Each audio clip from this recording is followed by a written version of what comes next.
for the movie on Netflix. Did Netflix actually do a good job for once? We shall see. Why is it recording? Pretty sure it was like here. Hey guys, and welcome back to the channel, or Chan Chan as I might be referring to it in the future. I wanted to talk today about specifically a new film that came out based on a book. It's called Remarkably Bright Creatures. I'm sure most of you are aware of it. It has been pretty popular as of late. And I kind of wanted to review how I thought about everything because it got adapted by Netflix. And we all know that Netflix doesn't particularly do a great job in films. As of late, I know that some of the webtoon adaptations. I don't remember if you guys remember that, but they were just not that great. But maybe Netflix actually did a good job. Did they? We shall see. Okay, so if you see me looking down, it's because I wrote some notes on my laptop, so I made sure to not forget anything. But to start off with the book, it's written by Shelby Van Pelt, and for those of you who don't know, Remarkably Bright Creatures is a lighthearted literature fiction book. It's based on this little old lady named Tova who lost her son several years ago. So you kind of see her in the point where she's supposed to be retiring, but instead she's working at this aquarium and she befriends an octopus named Marcellus. Now, the story doesn't start to unravel until a little bit after when a new hiree joins the aquarium and somehow the story starts to unfold and Marcellus, the octopus, brings the two together over her lost son. Now, the story is very simple, very easy to read. There's nothing too crazy in it, and it's told in multiple different perspectives, which I thought made the book very interesting. It's told in Tova's perspective, Marcellus's, the octopus perspective, and the trainee. Now, to review my book, little bit of spoilers ahead, not super spoilery though. I did really enjoy this book. I honestly didn't think I was going to enjoy this book too much. I picked up this book because my friend had recommended it to me, and I was in between a series where it's super adrenaline based, it's a binge worthy series, and I got really exhausted from it, so I needed a palate cleanser. And this was the perfect book to pick up. It was so easy to follow, so simple, and I didn't think I'd enjoyed it as much as I did, but I actually love this book so much. I also wanted to try something new. I strayed away from my typical YA and fantasy, and I wanted something more related to adult fiction, and this was the perfect book to start out with. And I found myself connecting a lot more to Tova than I originally thought I would, just because we didn't really have anything in common. But just her work ethic of how there's a right way and a wrong way to do things really did stick with me.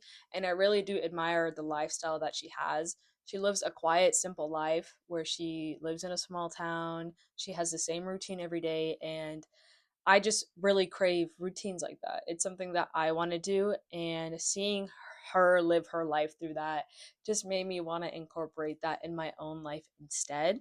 This book even had me considering what my retirement was going to look like. Just made me start thinking about my own life, how I can utilize what Tova does in her life and put it in my own life, because her future is the future that I want for myself.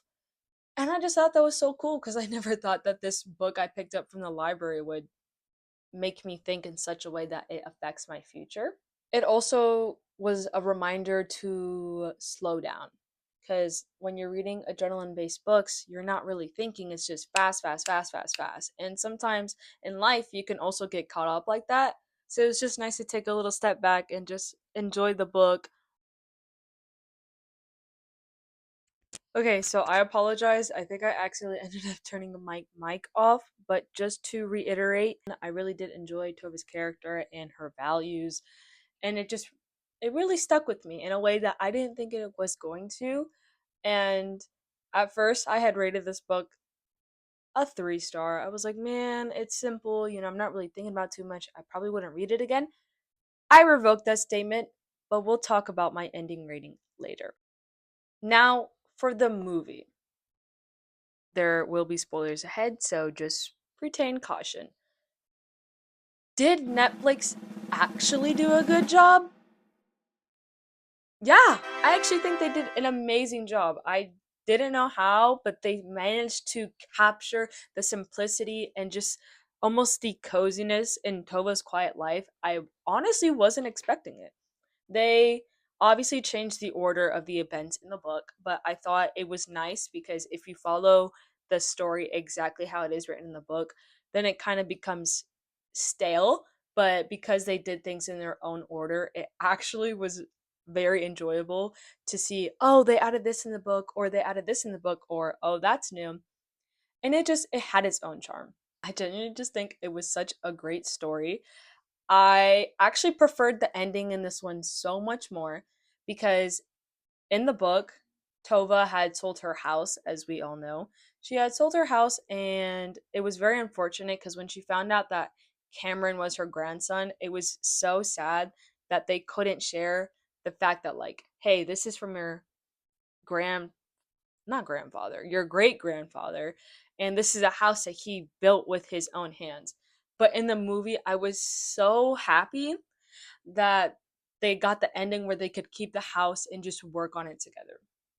I also think in the movie that they had a lot more chances to have their relationship grow because in the book you don't really see too much of it, but the movie added its own aspects of just seeing them interact a lot more than just working at the aquarium together.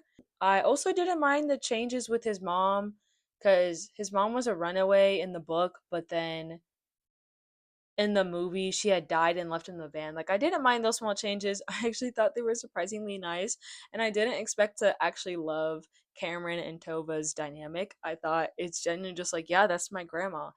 And I do wish we did see a little bit more of Cameron's struggles as we see it in the book, but I did like how it followed Tova. And it was just very nice. It was very surface level, and obviously the book has more details, but yeah, I actually loved the movie. It was so good. So, all in all, I think that the book and the movie, just go hand in hand together so perfectly.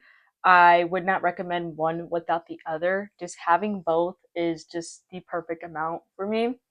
Whatever you weren't satisfied with in the book, the movie had, and vice versa. The only thing I wish we had was more interactions with Marcellus before the inevitable. I thought he was so funny, and I really did enjoy his character. It's just, I wish we had a little bit more of him. But I thought that Shelby Van Pelt did such a good job with keeping the story interesting by switching POVs. I had so much fun and I was just so entertained of like, oh, what's happening on this side and what's happening on this side, and seeing them meet in the middle was just, it was just perfect. I don't know. I really did love it. I think the series altogether, I would give it a 5 stars. I don't really rate books or movies 5 stars. 5 stars is a very specific category for me. I rate the books depending on how I really feel about it and if it's really moved or changed my life. Personally, even without the movie, I think the book is still a 5 stars for me. It came at the moment that I needed it, and it really just pushed me into thinking about my own retirement and my own future and making sure that I'm making the right steps to get that quiet, simple life that Tova has. And it's so surprising to me, and I think I definitely would read this book again if I needed just something to remind myself to slow down. I don't actually own the book right now. I did borrow it from my library. Go support your local libraries. But I did tell myself that if I did love this book, that I would personally have it in my own collection, just because I don't want to be buying books that I don't like.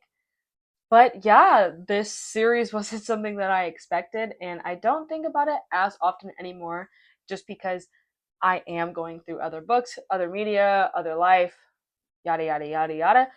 But whenever I do think about the book, I have fond memories and just overall joy for it, which I think is honestly pretty awesome, and it just shows that it was a really good experience for me. I highly do recommend this book to other people. It's just, it's contemporary fiction, and I feel that it's so hard to branch out into contemporary fiction just because you never know what it looks like. Who says I'm going to like this person's life or this person's story? But if you want to get into contemporary literature, I think this is a really good starter book for that. Anyways, thank you guys for watching. I hope you all enjoyed, and stay tuned because there will be more content, not just about books. Toodles!